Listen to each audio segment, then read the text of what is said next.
I'm here with Marcos Bonilla, How you doing, pro sir? MMA, brother for a long time, Sir. Bellator veteran, Yes, sir. and owner of Matador Training in North Hollywood. Correct. Yes, Good sir. to have you, bro. Thanks for Thank you coming for on having the show, Yeah, Alberto thank you Crane for Show. having Yeah. Man, we have history. I know, right? Yeah, no, thank you for having me. Yeah, man. Thanks for coming around, and Absolutely. yeah, we're just catching up a little bit. Yeah. So, Absolutely. like, what have you been up to? Man, just running the gym, working with the fighters, it's constant work. It's like almost every weekend, you're Every at an weekend, event. yeah. So, yeah, I mean, it's just that. And then just being dad, being family man, kind of trying to slow down a bit here and there, stop to smell the roses, so to speak. So Yeah. How many kids do you have? One. One. One, That's right. yeah. He just turned 5 yesterday, so yeah. That's awesome, man. Life's coming Trying to fast. balance everything, right? Because Yeah. those weekends, every weekend is, gets adds up, right? Oh yeah, For absolutely. the family and stuff. Yeah, and as you know, I mean, you have your kids. Your kids are growing up now, and I'm sure, with like weekends, fights, and then tournaments, and it's just trying to balance it out and find the time for family time. Yeah, you know? yeah. So yeah, it's a lot of work, but you get it done. Yeah, that's it. We're talking about early downstairs when we got some coffee about how just the different ages, right? Like back, like maybe our parents' ages, right? It was like our same age was old, but now it's like just because of the lifestyle, moving and staying healthy, and it's a different you age differently, right? And Oh, I think also absolutely. hopefully, right, with food and taking care a little bit, being aware of those things, right? Being 40 or being 50 or whatever. Maybe 60 is different, right? Yeah. I mean, I just turned 40 on Thursday, and it kind of, it's a little bit of a trip. You're just like, man, I'm 40. But yeah, like we're talking about, I feel like my 40, your 49 doesn't look like our parents' 40, 49. I feel, we're obviously in a community, and what we do for a living, we're more active, and, we're a little bit more health conscious, I think. I mean, of course, now I'm retired, so now I'm like, I don't need a diet. So I kind of indulge a little bit, but I try my best still here and there to kind of like, keep myself healthy, watch my calorie intake, my macros and all that, and try to move every day, Yeah, so that's it. Yeah. big difference. Yeah. Yeah. Not let yourself go and paying attention of that. How did you get into martial arts? What got you into this world? I was always a big fan of boxing growing up, and did a little bit of it in middle school, but obviously, you're a kid. Where, are you from this area? I'm born and raised in LA. Originally South Central. I consider Van Nuys my hometown. That's where I kind of shaped and molded me. But yeah, born and raised LA, Van Nuys. But yeah, I boxed a little bit. Not too much. I think I did like 3 months of it, and like I loved it. But then here comes skateboarding, and here comes wanting to like do music and stuff like that as a kid. Yeah, I mean, cool. Grew up in punk rock and like hardcore and stuff like that, So I had a lot of interests, and it kind of pulled me away from boxing. But when I got serious with martial arts, a buddy of mine who's a Jean-Jacques black belt, Marcel Santos, I went to high school with. And in high school, he used to always tell me, come do jiu-jitsu, come try jiu-jitsu. And I was like, nah, man, I like boxing. In high school, huh? Yeah, Damn. he was like, I like boxing. Finally got out of high school, and I felt like I really wasn't doing much in my 20s. I was working and just kind of partying, getting out of shape and stuff. And, he told me, hey, one of my buddies is opening a jiu-jitsu school in North Hollywood. Like, come check it out. Went, got hooked. So it's kind of, people kind of trip out that I realistically started with jiu-jitsu and then ultimately, fell in love with striking just a tad bit more, And then how did you get into MMA? How was that?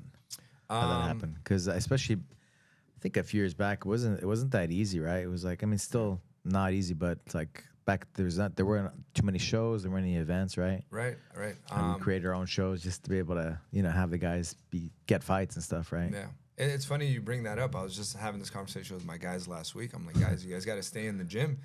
Be ready, because there are shows every weekend. It's not like when we were coming up. Yeah. Maybe I had a show once every 3-4 months. But yeah, I mean, how I got into MMA, started with jiu-jitsu, obviously, and then my buddy Victor Acosta, who's went to high school with. He was already competing in Muay Thai, and he was coaching at 10th Planet Burbank. Okay. Coaching Muay Thai.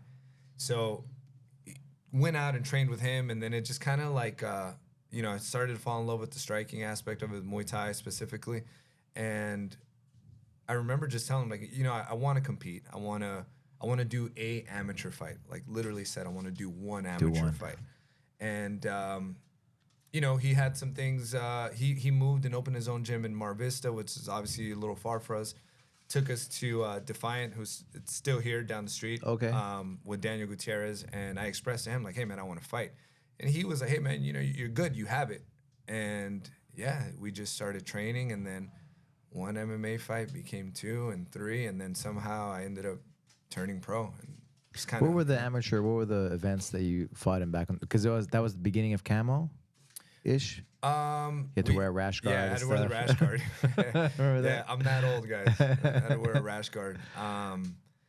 The organization. That was like the beginning of camo, right? When they started to kind of organize that. Yeah. Because I think it was, for example, like I'll tell you. I mean, a few years before that, they had their first sanctioned California MMA fight, right? Right. Yeah, people. It wasn't. It's like pretty new, you know. Before it was all Indian casinos and. People forget it wasn't necessarily legal before until camo kind of came into the picture. My first amateur fight was with, I mean, they're not around anymore, but California Fight Syndicate. They used to have shows in Santa Barbara. So that was, I fought there a couple times. I think I had 2 fights there. But that was one of the first organizations I fought for. And then I believe, man, there's so many that just kind of came and went. Yeah. Mansion fights. I don't know if you remember Mansion fights. I remember fights. That. It was like a banquet hall. And, bro, like, it was like something out of a video game, right? Like okay, you go into the other room. It's like it was like a video game. Like everything was like super nice, and I don't know how they fit that cage in that banquet hall, banquet room, you know? Yeah, it was a trip because it was just a banquet hall in Van Nuys, like literally like half a mile from where I grew up. They had a bunch of like Rolls Royces, downstairs, and it was like what? Yeah. It almost felt little like underground. Underground, right? Yeah, back then a lot of the shows didn't have the production that you get today. But California Fight Syndicate. I forgot who fought out there. You know, it was one of the guys. Casey. Casey, remember? Oh yeah, Casey. That's right. That's right. Casey Green. Me and Casey. Where's he at? Where's he at these days, Casey? You know what? I don't know if he really trains. He's a family man. He was in Ventura, right, or somewhere out there. Thousand Oaks. I think he's still in the Valley. He might be Thousand Oaks. I'm not sure. Okay. But, Casey Green. Oh my God. A lot of old school names, man. Them Spar Star, who's still around. I never fought for U of MMA, but they were a big one back in the day. Which too. one? U of MMA. U of MMA. Okay. Remember they used to have the shows at the Nokia Theater. Oh, that's right. Chris Bonilla fought Georgie Garcia there. I remember that. But yeah, it's a lot of non-existent shows. Do you remember what was it on Brand Boulevard? It was like amateur shows. It was like you were already pro by that time, but they had amateur shows, and we had our gala, our legacy gala. Is it the theater? Brands on Stars. You know what's funny? You know who threw that show? Was it Amir? Amir. Oh, that's right. I fought for Amir. It was called the Amir Fighting Championship or something. I fought for Amir Fighting Championship too. I forgot about that. I fought outside a hangar in I think it was like Oxnard Airport or something like that. That's right. That was his first one, I think, right? That was one. That was like his second or third one. And then he went into that hall, the banquet hall, and started doing them there. Correct. Daniel from Defiant actually threw an MMA show there too at Brands on Stars 2, I think. Yeah. So it's a trip. You know, because I used to live in New Mexico, right? So we had, you know, there's all these. I mean, back in my day, they didn't even have amateur fights, right? You just went straight pro. Right. But they had, you know, every event was an experience, right? Whether it be at a rodeo grounds with like, you know, like with dust everywhere and everything else, and everything was different. You never know what you're gonna expect, what's gonna happen, right? Yeah, I mean, I would hear stories of you're walking out and like a chicken's running across, like as you're walking out to fight, in a cage. Yeah. We did what the event where we did in the Valley with Ronda Rousey's pro debut. That was in Woodland Hills. It was in Tarzana in the golf club in the country club. Correct. Yeah, I remember that. Tarzana Country Club. Yeah. That was all. It's funny enough. I was just talking to him. But was that also that was Keenan's pro debut? No, Keenan's pro debut. Daniel Clark's that was his debut. Yeah, I think a bunch of them, right? Yeah. Rob Gooch. Daniel Clark. And then they Keenan, had Keenan, because Robert Gleckman was a private student of mine. He was a boulder, right? He was the one kind of. He wanted to fight, do a pro fight, and so that's kind of how it happened. That was his country club, right? Okay. Remember the athletic commission was like, "Hey, man, guys, take care of this. This is the nicest place we've ever had an event at, you know." Yeah. And it was like in the, the actual clubhouse, right? Yeah. And then they would pick us up in the golf carts and take us down. Yeah. And they were supposed to have the cage above, like on the, the parking lot, and we ended up having it below. Speaking of adventure, right? You just never know. Yeah. And the second underground, right? So it was like a parking lot, like. You had to take the golf cart to the downstairs, but it was still cool. It was still cool. And I ended up having a fight too because everybody dropped out, right? Yeah. They were supposed to, like, how it is, like 13 fights, and then there was like, I think 6 fights, you know? And then I was like, oh, okay, I guess I'll fight. So I fought first and then cornered everybody else, That's cool. That's and cool. Ronda Rousey had her debut, you know? Yeah, I remember that. Those are stories, man. I remember back in the day, there was just, it's like you said, you never know what you're going to get. You may show up to corner and then you're like, hey, you want to fight? And you're like, I guess. Yeah, it was pretty much like the week of, Yeah. I was like, okay, I'll fight, Yeah. And because I felt bad, I was selling tickets for him, literally down to the last, moment where I couldn't do it anymore. Yeah. But it's all part of the history. The history, yeah. And that's like newer school stuff. The old school stuff is even crazier, right? Yeah. With the Indian casinos, like Dean Lister. I don't know if you remember those. Of course. That was still there, like the Pride, Rampage, and all those guys. And those were like the feeders for like Pride, and how many Prides did they have a year, or how many UFCs did they have a year? Yeah. A lot of those guys were like Gladiator Challenge champions. Like I think it was like Uriah Faber. That's right.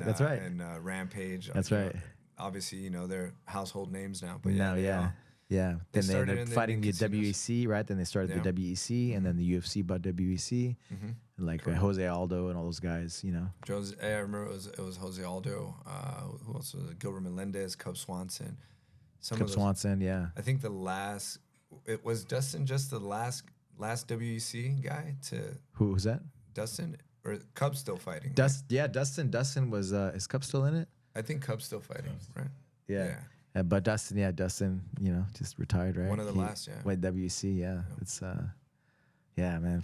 End of an era. Really, I feel like especially you've seen the evolution of the sport, kind of from like its infancy to where it's at now. It's grown so much in such a short period of time. I mean, it's 30 years maybe.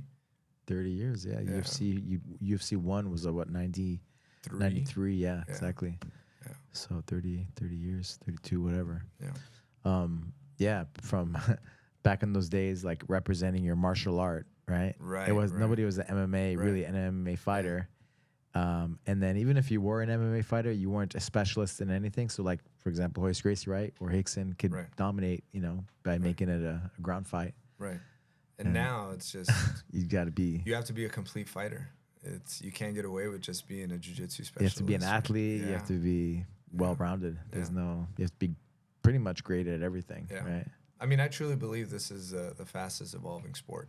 I mean, you look at even now, the level of talent you have today in 2025 versus 2015, 2020. Yeah. It's grown so fast, So, I mean, it's exciting to watch.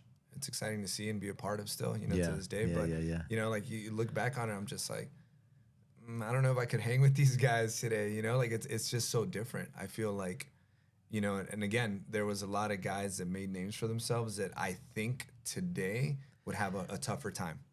I think about that too, right? You kind of compare, right? It's just human nature, but you can't really compare.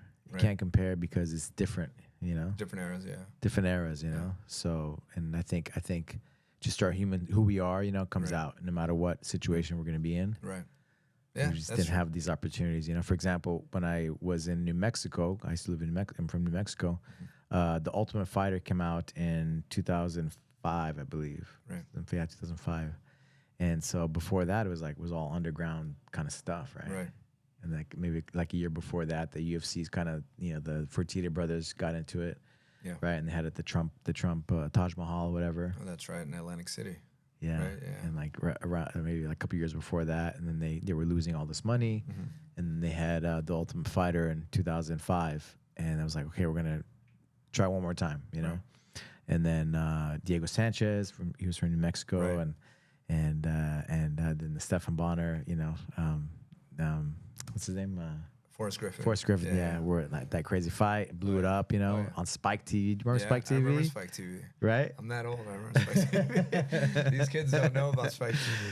But it was that was an era. That was an era, right? We were talking about different phases and stuff, and it was really cool because they had like fight nights. That everybody watched. Seemed like everybody that was in martial arts would watch the Ultimate Fighter, right? Yeah. I think it inspired a lot of people. It did. Like for me, I don't think it was so much the Ultimate Fighter.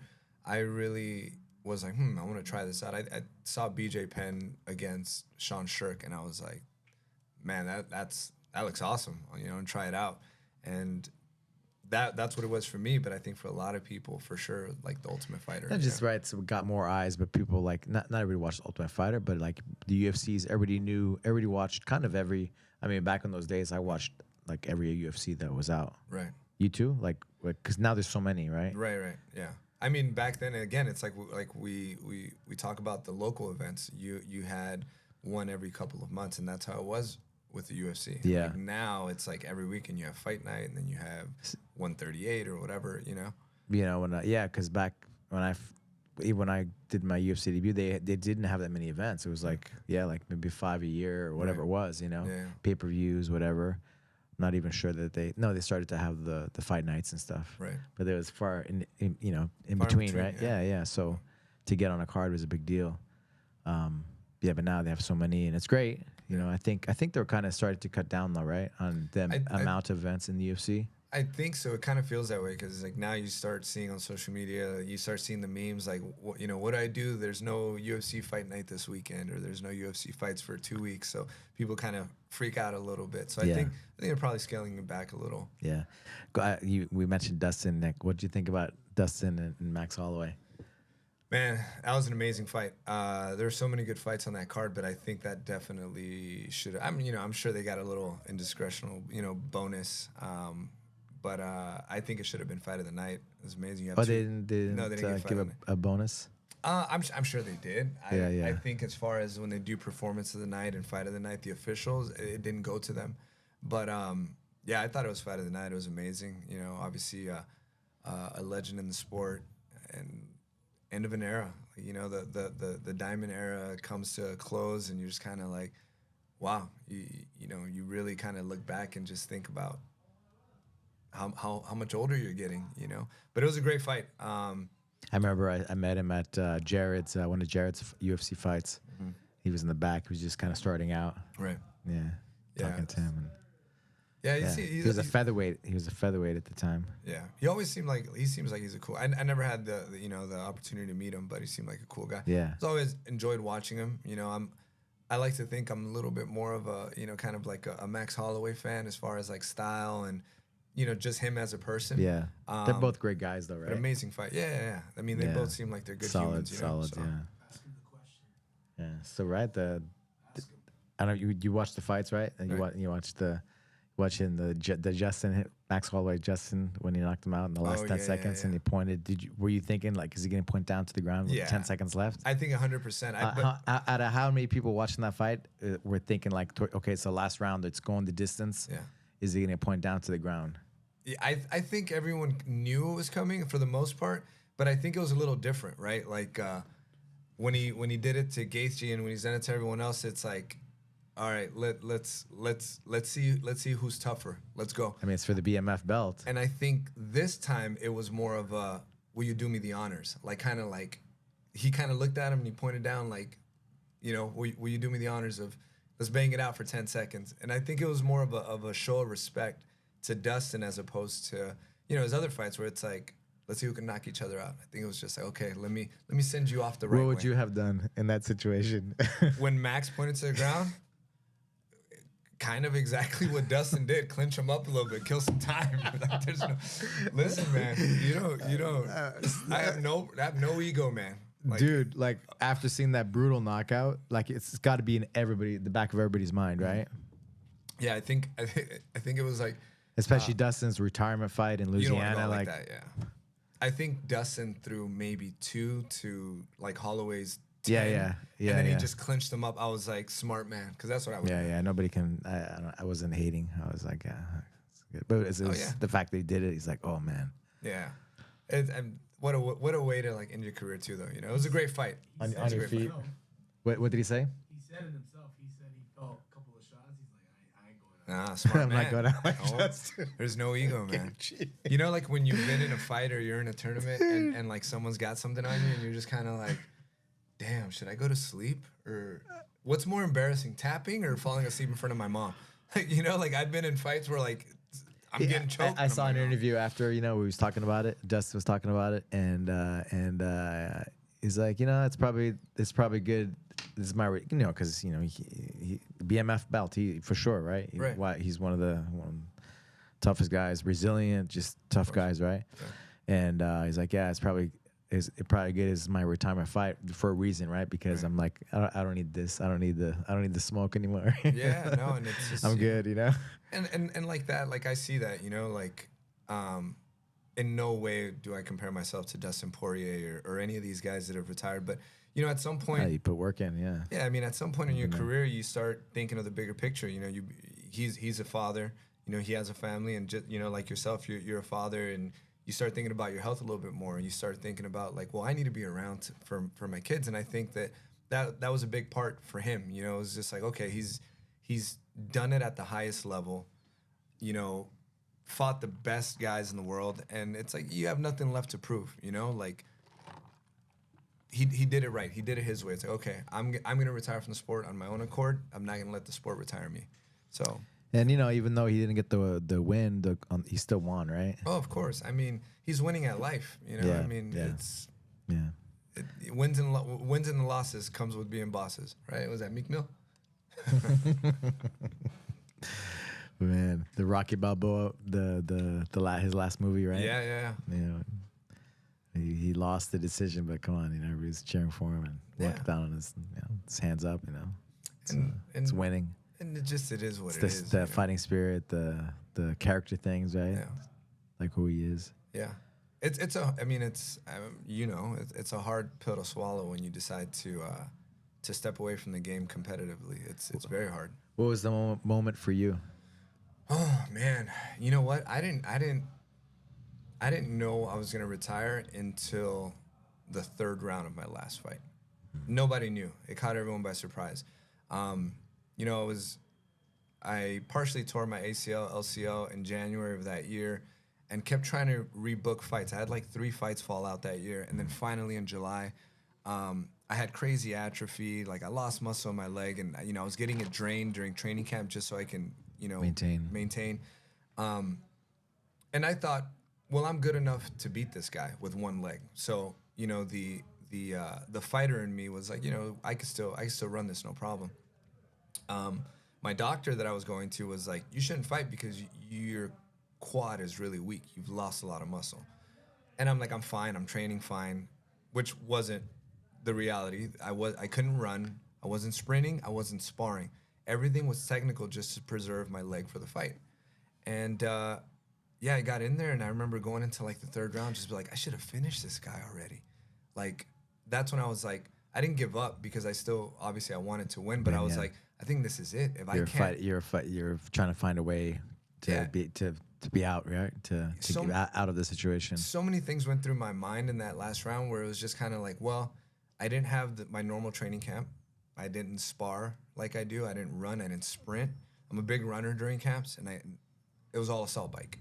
I think in those moments while like I'm punching the guy and I'm getting punched, I'm thinking about all of this, kind of like you know, just before you die, flash before, you know, your life flashes before your eyes kind of thing.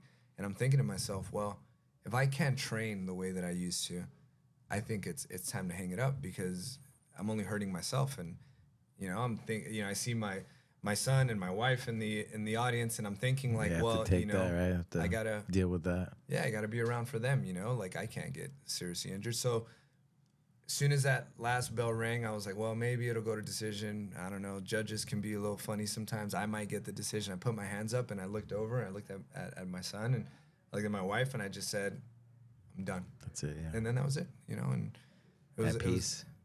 Kind of, because It's hard, but it's, you know, you're like, yeah, it's time. I know it's the right decision. And even now, sometimes I get the itch, and then I spar with some of these young guys, and I remind myself, like, maybe I'll just stay on the couch. You know, like these guys are evolving so fast that it was the right decision. You know. Yeah. Still trying to convince myself there. 2 years later. Yeah, yeah. Hey, you never know, right? You never know. You never know. But it's, other roles, right? You're better. Your time and stuff is better utilized somewhere else. Yeah, 100%. At a certain point. And the other thing too is myself actively fighting was very hard for me to. I already had guys that I was training and working with, and you know, they say it all the time, it's the most selfish sport in the world, and I believe that it really is. So in order for me to be a better coach, a better father, just better businessman, everything, I had to let that go, you know, and I again, it's the right decision. I'm able to pour more of myself into all these other aspects of life, you know? That's it. Yeah. That's it. Yeah. So what do you enjoy about coaching? Man, nothing. No, I'm just kidding. No, I love it. Too much work, man. No. Every weekend. I'm grateful. Yeah. Man. You know, heads get big if they win. If they lose, it's your fault. I love it. And, you know, the only thing is and you know, it's a lot of egos you have to deal with. Yeah, you kind of got to bring these egos down sometimes. And it's a lot of different energies, and you get some characters, and you got to try to, when you become a coach, you almost become like a big brother father figure. Mm-hmm. And you're trying, you know, like, hey, stop pulling your brother's hair. Like, hey, you know, chill. And, you know, in our world, it's, hey, stop beating up the smaller guy, or like, guys, bring it down. We're being technical, like, you know, chill out. Yeah. It's a lot of work, but I genuinely enjoy it. I'm still a part of the game, and, you know, and I tell my guys all the time, I may have not been the best fighter. I didn't always make the right decisions as far as fights, but that's what I'm here for. I want you guys to learn from my mistakes and my experience. That's it, yeah. You know, I love it, man. I really do. And it's a way to still stay in the sport and not get punched in the face, you know? So it's a lot of fun. Yeah, you love it. That's it. That's it. Yeah. Yeah. Yeah. Yeah. I think about it too, you know, just, my wife, for example, just like all the weekends of being gone every weekend, you know, it's like a lot, you know, especially when you have a fight team, right? Yeah. It's like pretty much every weekend. Yeah. And so I think with Jared, like for me watching Jared, you know, you of course you care like their family, right? Of course. And to see people like, you know, start to get like a little punchy or whatever, you know, it's kind of hard to kind of like, what am I doing? You know, why am I doing this to my friend, my family? Why would I be a part of this? You know? Yeah. And it kind of made me pull back a little bit, but also my own stuff. I talk about that moment, right? For me, I guess I'm too stubborn to ever like give up, and so I was gonna fight for George for one of his I don't know, whatever events, and I didn't pass my fight medical. I think I remember that. It was for like CXF. Whatever his promotion at the time. Card. Yeah. And then like the day before the weigh-ins, they call me in. Hey, we need to talk to you.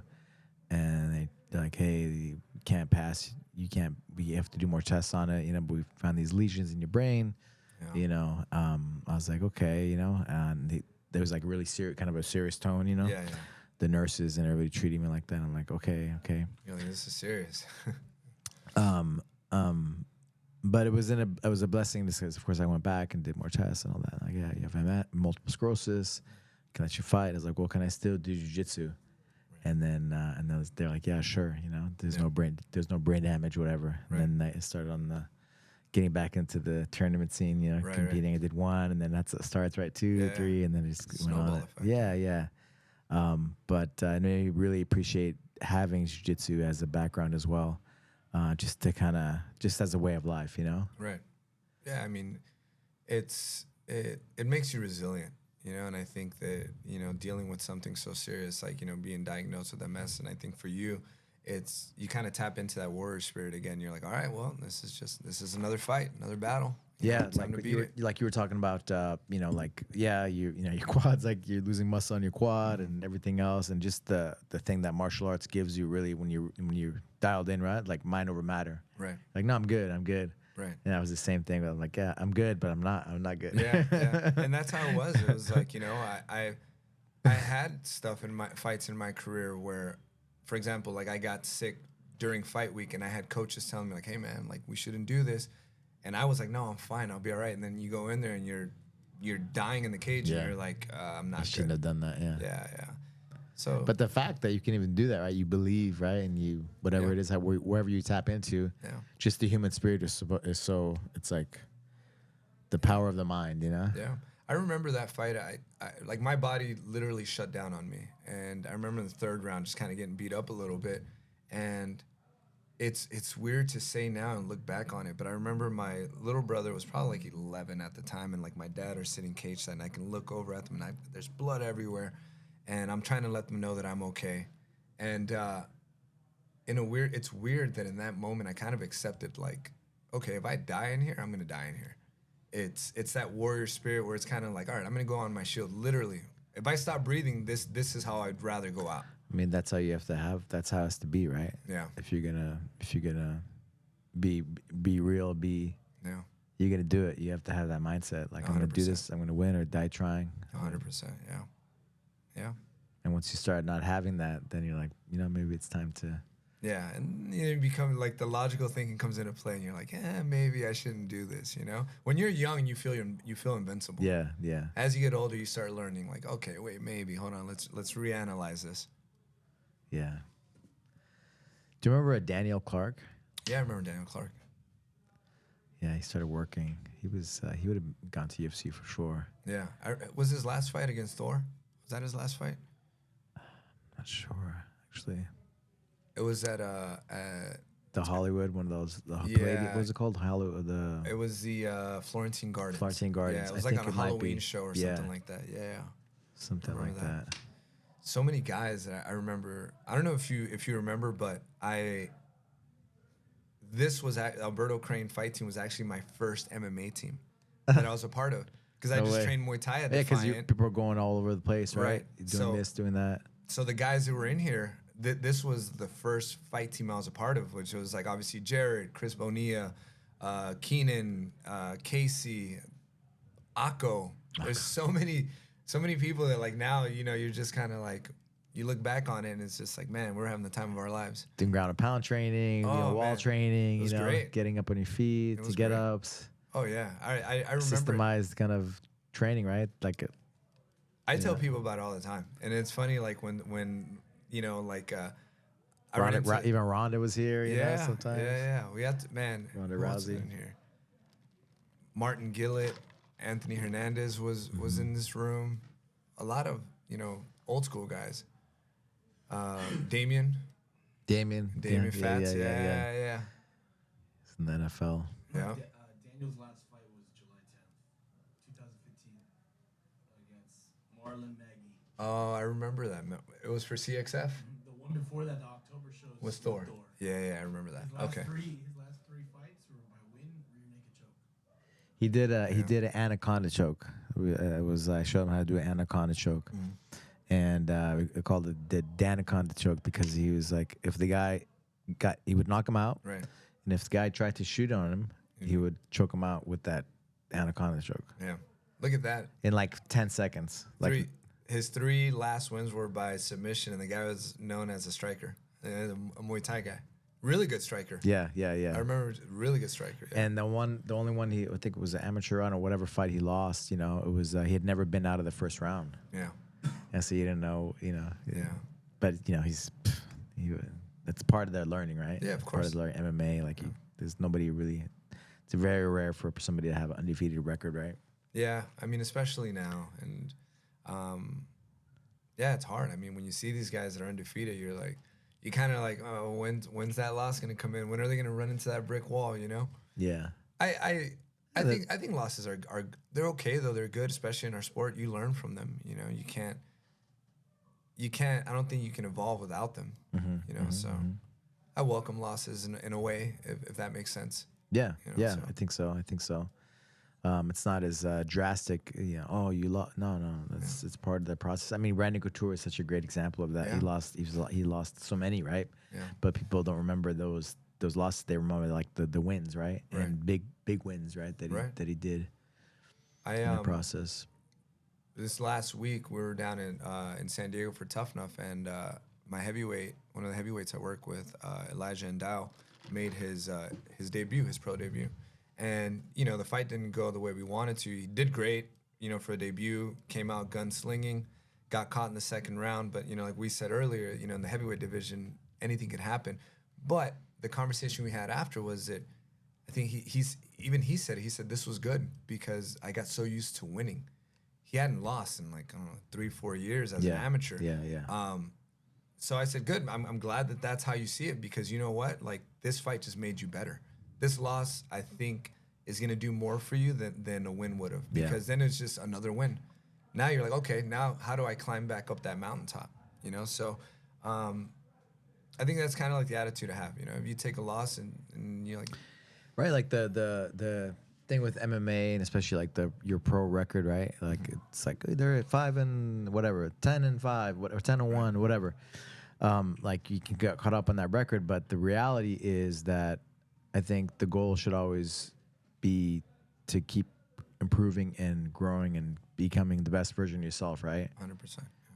I think in amateur and everything else, like, you know, whether it be jiu-jitsu or my daughter's doing wrestling, and I'm always saying that it's like, man, like you want the results, right? But sometimes like it's who you are, right? It depends who you are, how the things are, but everybody's path is different, and that's okay, you know. Somebody can be 30-0 and they can be 20-5 or whatever it is, but it doesn't matter, you know. The main thing is for you to stay motivated to keep improving, you know. You want to try to protect it as much as you can, of course, like those losses as a coach, right? But you know, man, it's all part of the game. And who knows what's good and what's bad, right? Yeah, of course. And it's, you know, it's the age-old saying, you know, it's not a loss if you learn from it, and that's the reality of it. If you know, you can correct the things that went wrong or didn't go your way, then it's a win in itself. You know, small victories. Yeah, man. One of the nope, they've been around now for a while, but Upnext Fighting, I was just so impressed by just the production and just everything that they're doing for the fighters. You know. And speaking of, like, there weren't that many events back in those days, and that's why I even like started promoting some fights. Not that I wanted to be a promoter, but just for the guys to be able to have fights, right? And we did the show here at the Marriott in Burbank. We did the West Hills, the Marriott over there, and then of course like a couple other ones. But it's just great to see, like, have these avenues for these even at amateur level, right? To get the experience of giving interviews, of how to talk, how to market yourself, right? It's all things that are a part of the game, and you know, I try to, again, you know, for me, I use every opportunity to have it be a teaching moment for my guys because I've been through it all. Obviously, you know, having to do like the on-camera interviews for Bellator. Yeah. And, you know, I fought 5-6 times with Combate, and it's on TV, so you have to. It's also like interview etiquette. You have to learn how to speak. Try not to curse guys, or you get on the mic, like, you know, be a professional. So I try to like really implement that have them implement that into their game as a whole. You know? It's interesting, right? Because it's entertainment. Yeah. Of course, it's like it's martial arts, right? It's like fighting. It's like fighting. But like it's also you have to sell yourself, right? Yeah. You have to be marketable. Yeah. And I mean, and we didn't have all that in our day. You know, like now you go to a UNF event, these guys, it's their first amateur fight, and they're getting goodie bags, and they're getting interviews, and they're getting content. These promotions highlights nowadays, even, right? Yeah, these guys. Like, what? We didn't even have like barely social media, you know. And I didn't have social. When was it? Like 2000? MySpace. We were on MySpace. That was like 2000. Yeah. MySpace was what? 2000. Let me think. It's probably like 2001, 2000. No, 2002. It was later. 2000. MySpace was It was later than that, I think, wasn't it? MySpace? I think it was like I was in high school when MySpace first came out, so it might have been like 2002, 2003. Okay. And then Facebook didn't come out till 2009, 10? Something like that. Something like that, right? Where it got popular anyway. Yeah, where everybody was on it. But yeah. And then Instagram, and now with Instagram, forget it. Now it's just too much. Like, I'm at the age where I'm like, people send me stuff on TikTok. I'm like, guys, I don't go on TikTok. I don't. I tried TikTok for a minute. It's like It's too many platforms. I'm like, it almost feels like it's a lot of work too. Like you gotta go on TikTok because that's where everything's on TikTok. You'll go viral, and it's just a lot of I'll work. just trust in the young guys to hopefully. Yeah, I gotta get me one of those. I gotta get me a Kevin to run my social media. Yeah. But yeah, I mean, I tell these guys, you guys don't know how lucky you are in the sense that these promotions are pouring so much money into you guys, even at this level. Like, you're getting a taste of the bigger shows. So at that level, you would have to really, really like earn it, right? Like years and years in the game to be able to have anything close to that, right? Right. I mean, I don't think I did like an actual interview until I signed with Combate. Bellator, but like where it was just more frequent. Every show was Combate. It was just like, okay, like, hey, can you go here to do an interview with Univision, and this reporter is gonna come do an interview with you at the gym. So it was just like, it was new to me, but it was, I realized early on that it's a part of the job. It wasn't just training, weigh in, fight. No, it's like now you have to make time for your media obligations.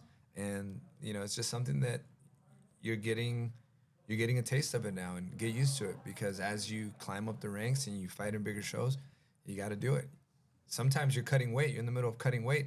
It's like, hey, you got to go up to room 213 and do an interview or whatever, and you just have to do it. What's crazy in the UFC, right? Back in the day, they would do the weigh-ins, and then they would like interview. It was like a show, right? The weigh-ins itself. Right. They were the actual weigh-ins.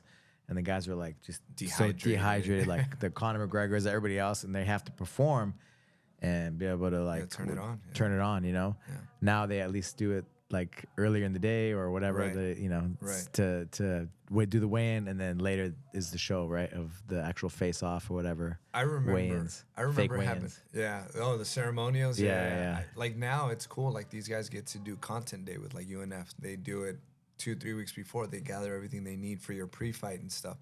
I remember you'd either weigh in or before weigh-ins, they're like, hey, we got to do your pre-fight interview, and you're just like, I can't even speak. Like, my throat is dry, and you had to do it. So like now it's like it's getting a little bit easier, So.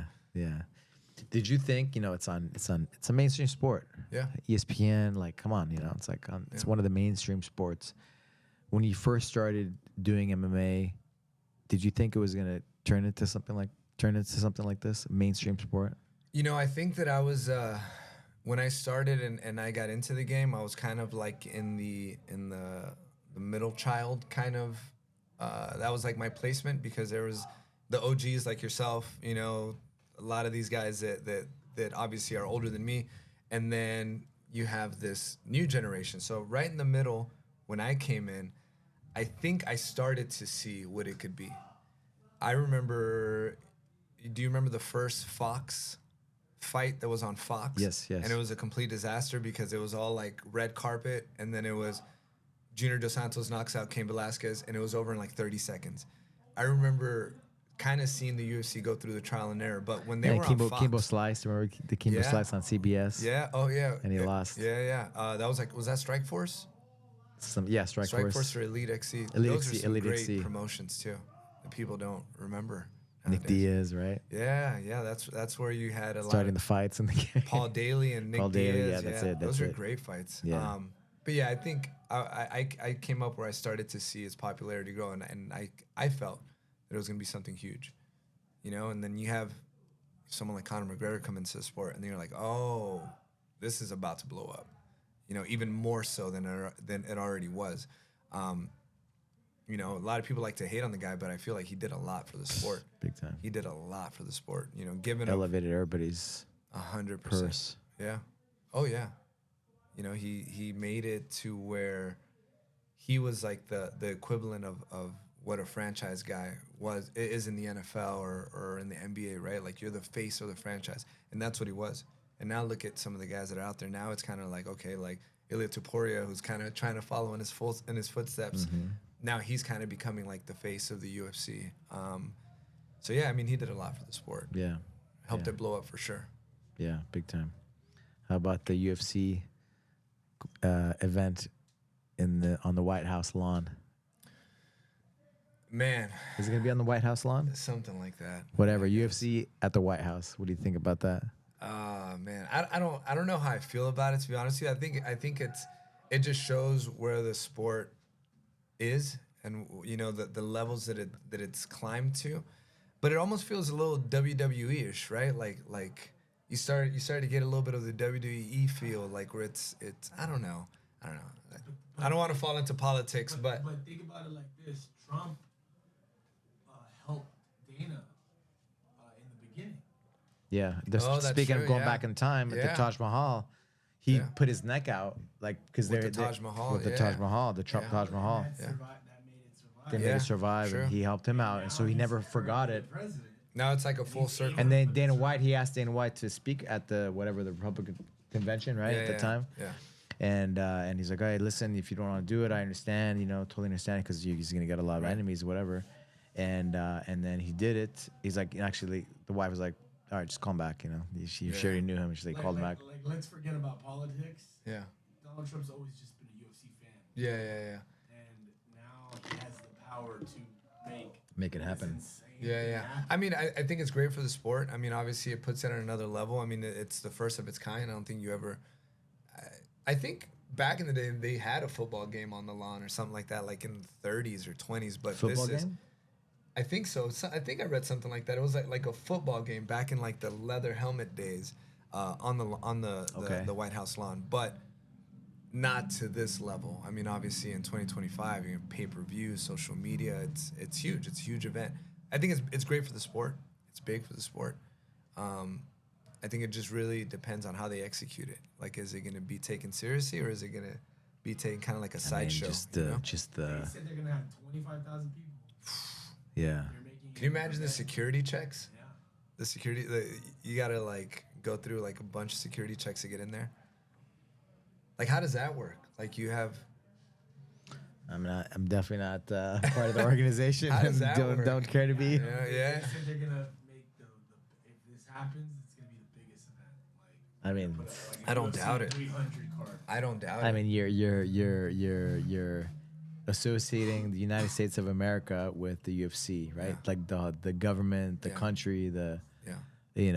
the America, right? That being said, did you guys ever think that would happen in your garage days? I would have never thought that You there's just a talked. UFC You fight. just started the podcast talking about you guys were with chickens in a Yeah. fucking lot. Now So he was asking, right, if I ever thought it was gonna be that. And I'll be honest, when I did jiu-jitsu, I never thought I would even fight. I do MMA, but I got my black belt, and I was like, yeah, I want to test this thing. And the King of the Cage I want to test it out. I want to test this out.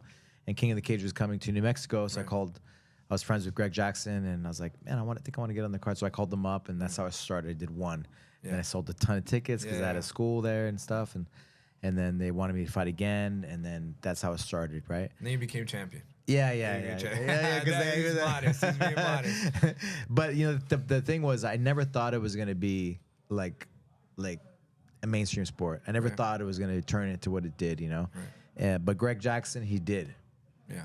Greg Jackson, Greg. Of course. Yeah, right. He's one of the coaches of the year, right? Like, I mean, he was a MMA big coach of the year. inspiration for me, Yeah, to be yeah. honest I mean, with you, like yeah. Pat Miletich. I remember being in his house and asking him, like, "What are your goals?" Like, I just want to be known as the best MMA coach in the world.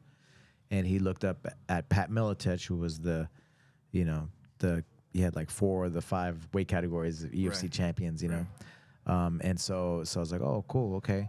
But I never thought it would be like that. It was just so underground at the time. Yeah. King of the Cage was a big event. It was like pretty It was close. the biggest at the time. Yeah, it was pretty close to UFC. It was neck and neck. And then of course we sold a lot of tickets. It was a pretty big event, in New Mexico. But I just never thought it was going to turn into what it did. Yeah. And he did. He knew. What was the name of the movie? Is it the MMA movie that he So never back down. not Never Back Down. It was a good one. It was called. He's like, it was a good one. Sorry. It was not. No, that's not. No, I didn't mean to diss.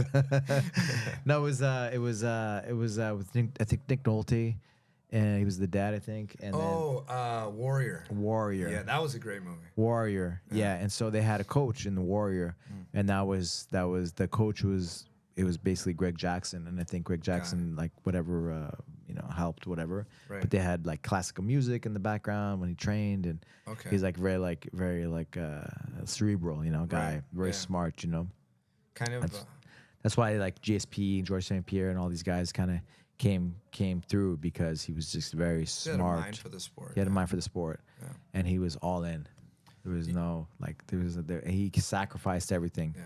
He had a family. He sacrificed everything. Had like crazy MMA fighters like say I hate that's crazy, but all these young guys like staying in his house, like letting him because like you don't have any money, Yeah.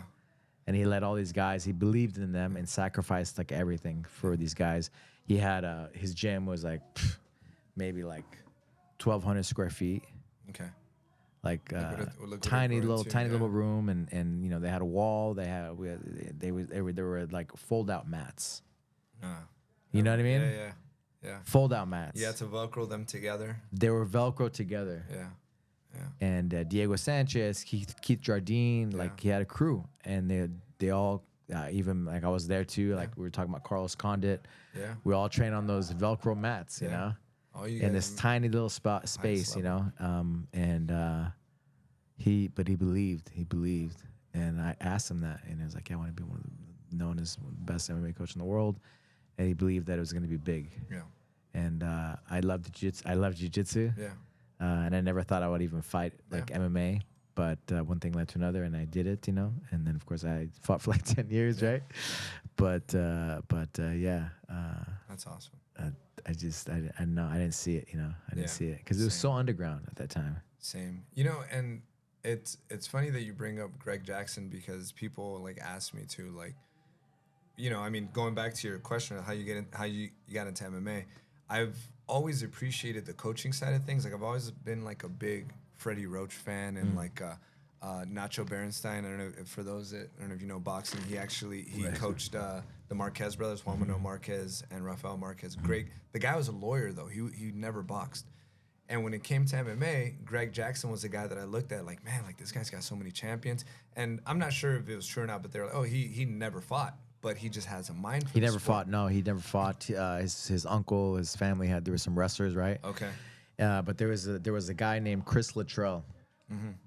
Chris Luttrell, he was a police officer. He wrestled for UNM, and then the Title IX with the not having a women's wrestling or whatever, they cut all the bunch of the programs in the U.S. Right. And so he started, I think, because of that. Soon after started fighting, he was like a flight attendant, and he would fly to like California and wherever there was jiu-jitsu, and he would learn the stuff and he would bring it back. Right. And the name of his gym, it's called Jackson's now, right? Or Jackson's Wink. Yeah. But back in the day, it was called Gaido Jitsu, the way of the street. Okay.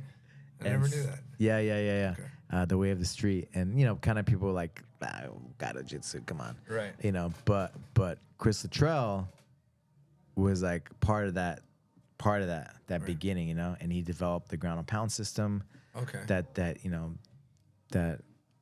That's part of the thing, and he was part of the brains, but the also the experience, right, of being in there, and a huge part. He's actually recruited me to go to Greg's, he came up to Santa Fe. He was just like an ambassador, Yeah. Funny guy, like Irish. Chris Luttrell, was his name, and his son just won the Fargo Nationals, Greco-Roman in wrestling, nice. and Fargo, North Dakota last weekend. So I was super like, excited for him, Yeah, that's awesome.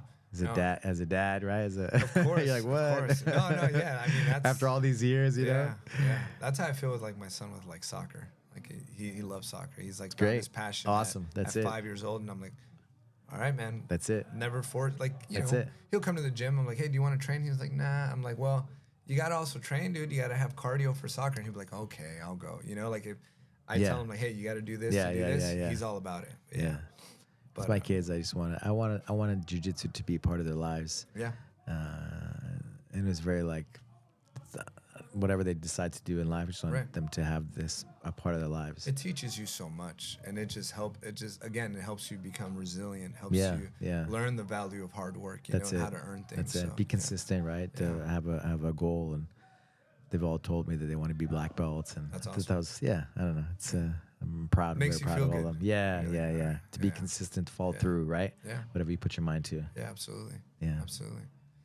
Yeah. Talk to me about Matador training. Matador training. That's my baby. That's that's the bread and butter. I started Matador training. Actually, it started like maybe like 7-8 years ago, and that was really just me starting to teach people outside of fighters, Muay Thai, boxing, MMA. I used to just deal with like private training clients, and it was kind of how when I decided to just kind of step away from kind of like the corporate life and just do that and fighting. That's the route I went. I started with like private one-on-one training. I developed a clientele and did that for years while I was still actively fighting. Aside from like, obviously little side hustles. I was in the car business for a long time. So I always had that clientele base. So whenever they needed assistance with a car, like that was my side hustle. I still did it, Yeah. But yeah, Matador training started as a private training, and then started guys just kind of like towards the end of my career, like, hey, can you help me? I want to fight this and that. And had 2, 3, 4 guys here and there. And then when I retired, I said, okay, well, now we can open up a full schedule, and I have time to coach full time. So full schedule, fight team, move into a bigger location. Mm-hmm. So yeah, that's where it's at. So we're a competitive school as far as mixed martial arts. I think we've made a little bit of noise in our short time as an official gym, official team. Yeah.